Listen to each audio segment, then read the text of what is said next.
Bienvenue à la 20e partie du tutoriel de Flutter. Aujourd'hui, nous parlerons du Date Picker.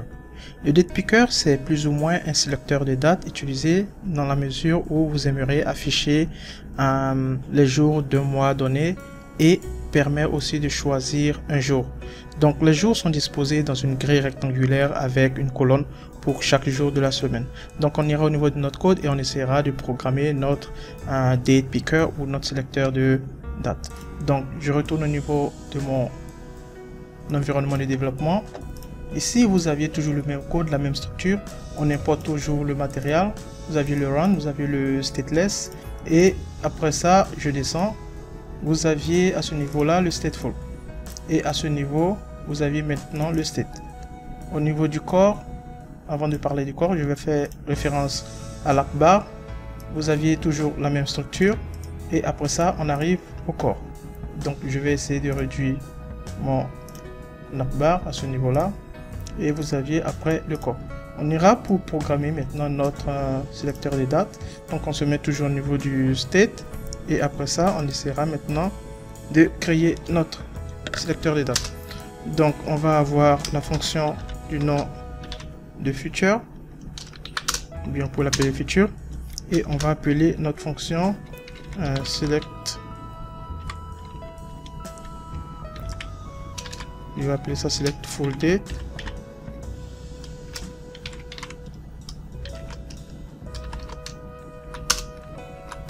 Vous aviez votre fonction.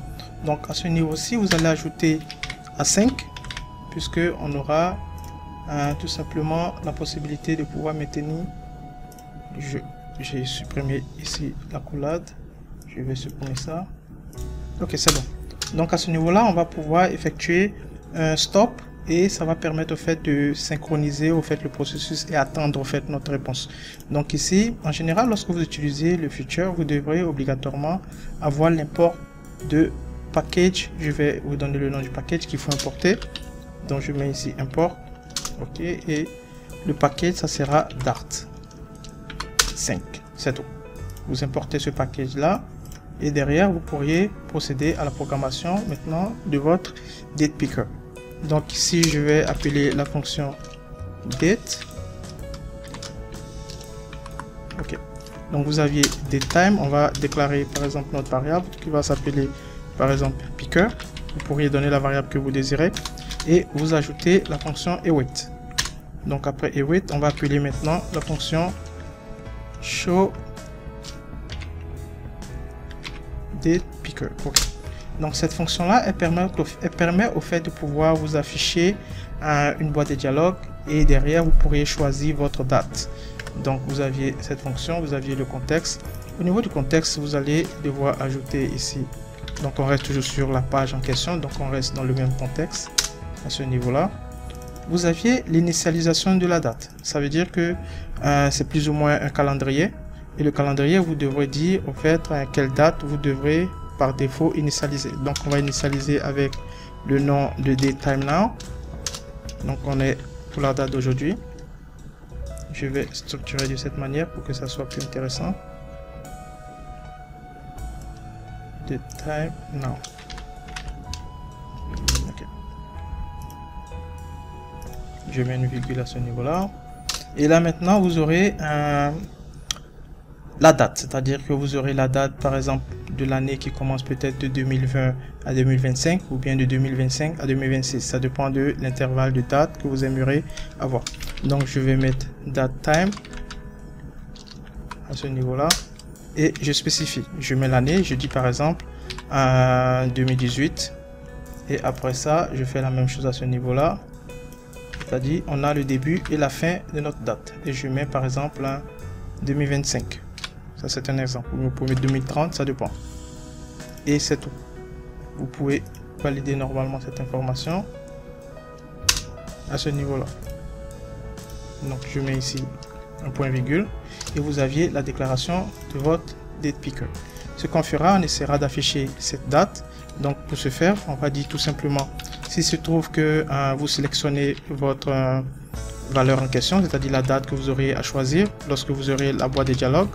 Donc si cette information choisie est différente de par exemple de nul, c'est-à-dire si vous n'aviez rien sélectionné en question, si on peut dire ainsi, alors vous aurez tout simplement, on va appeler le state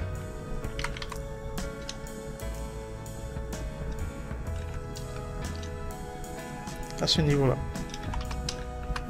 Ok, donc on va appeler cette fonction et on pourra maintenant appeler une variable. Je vais appeler ça var et derrière elle va nous récupérer l'information de notre datepicker.toString. Donc vous aviez un truc de ce genre. Qu'est-ce qu'on fera par la suite? On va devoir tout simplement déclarer notre variable. Donc je viens à ce niveau-ci. Cette variable sera de type string. Je la déclare et comme toujours on l'initialise et c'est tout. Donc vous aviez ici votre date. J'ajoute ici une virgule et c'est bon. Donc on va devoir corriger ici. Vous voyez là, on va devoir corriger notre state. Je vais copier ça, je vais l'écrire correctement pour éviter d'avoir une erreur. Ok, donc là c'est 7 avec un grand state. Ok, et là c'est bon, on valide. Je vais devoir coller l'information que j'avais eu à couper. Et vous aviez votre fonction state, ça veut dire que on va tout simplement récupérer l'information de la date qui sera sélectionnée. On va la mettre au niveau de date. Ici c'est toString. Ok, c'est bon. Et notre variable ici, c'est bon. Donc vous aviez tout simplement cette variable, on va devoir l'afficher suite à la sélection. Donc on va partir au niveau du corps du programme. Je vais réduire celui-ci, je réduis la barre. Ok, donc ici vous aviez le corps, on va devoir l'appeler. Je vais désélectionner cette information-ci et on va récupérer notre information. Ici la variable c'est val. Ok, vous aviez l'information qui doit s'afficher en principe à ce niveau-là. Donc, qu'est-ce que je vais faire? On va tout simplement vérifier que nous pouvons maintenant afficher notre sélecteur de date. On essaiera de créer un bouton. Je vais me rendre par exemple à ce niveau-là. Vous pouvez le créer n'importe où. Le bouton, c'est la même chose. Vous aviez le nom du bouton qui est Raise Button. On l'a déjà effectué dans le tutoriel. Vous saviez comment ça fonctionne à ce niveau-là. Et on va devoir appeler notre fonction. Notre fonction en question, c'est celle-là. Une seconde, je la copie. Vous aviez notre fonction. Donc on récupère un select full date et on la met à ce niveau-ci. J'ajoute ici une virgule. Ok, et après ça, je vais essayer de formater mon code. Donc qu'est-ce que je fais? Je vais avoir par exemple, ça c'est bon, ok. J'ai supprimé trop d'informations. Ok, on va essayer de lui donner quelques informations. Par exemple, je vais lui dire clique ici, ça c'est le test en question. Ok, cliquez ici par exemple. Ok, et là c'est bon. Donc vous auriez tout simplement cliqué ici sur le bouton et c'est tout. Ça va appeler cette fonction et lorsqu'on aura appelé cette fonction, elle va devoir exécuter ce code et derrière notre variable sera récupérée et affichera l'information à ce niveau-ci. Donc on va valider le code et vérifier ce que ça donne.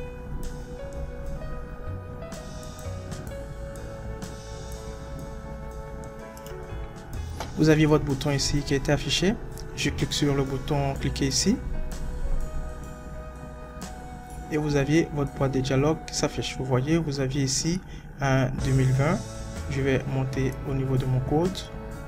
Ici, vous voyez, vous aviez 2018 à ce niveau-là.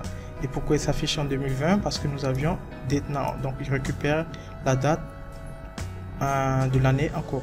Donc, si vous voulez, vous pourrez partir au fait jusqu'en 2020, si vous le désirez. Ou bien, pardon, 2018.